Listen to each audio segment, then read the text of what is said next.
Saan kaya ito nakatira? Parang meet up style ah. May abonawan ako dito 1,030 eh. Naku po.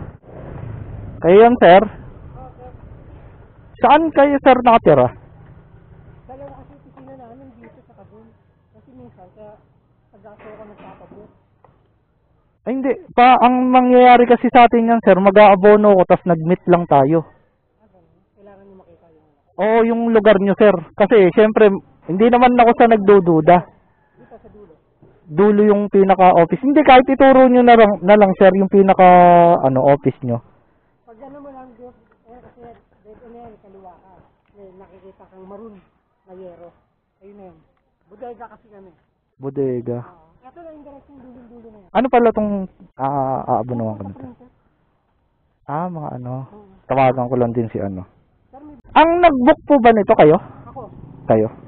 Walang problema sa amin mag-abono kung sa exact na address. Tapos itong ano sir, kayo nag-book?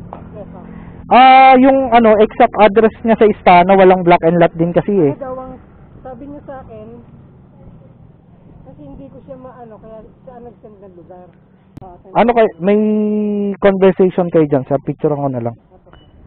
Hindi ko na siya tatawagan sir, kahit samahan ko na lang kayo dun sa ano, sa lugar nyo. Ayun.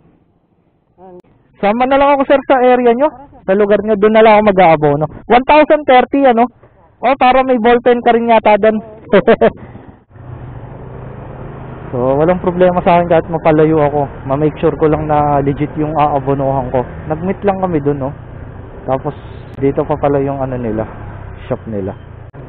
Si sir, legit naman daw siya, legit naman. Meron din siyang nag-book din dati, ganun ang ginawa. Sinamahan din niya sa ano nila, pinaka-barracks nila. So, ganito gagawin niyo mga tropa pagka yung may abono kayo tapos parang meet up style lang. Pagka yung hindi kayo kayang samahan ng customer nyo hanggang bahay nila or sa store nila, shop nila or what, wag nyo na ituloy, i-cancel nyo na lang. Pero ito, yung scenario ko na to, sasamahan ako ni sir doon sa mismong pinaka shop store nila. Siguro tong lugar na to hindi nila maipin. Doon! Ito ang pinaka-store niya, sir. Ano ba yan, sir? Gawa ng mga truck? Ba't hindi nyo na lang dito ipin, sir? Pag nagbubook kayo. Kaya pala. 1,030. Yan. Picture niyo sir yung license pa? Hindi na, sir. Ano na lang, kahit titignan ko na lang. Ay, hindi, wag na. Identity mo yan, sir eh. Tignan ko lang. Kayo naman to, sir eh. Okay, sir eh. Hindi, naka-ano ako, naka-video naman. Okay na. Ko-capture naman yan dito. Sige, sir. Thank you. Alright. So, legit ang pick-up natin. So, mabait si sir. Mabait kausap. Maayos kausap. Ayan, mga tropa. So, bali pagka mag-aabono kayo, make sure na legit yung aabonohan nyo.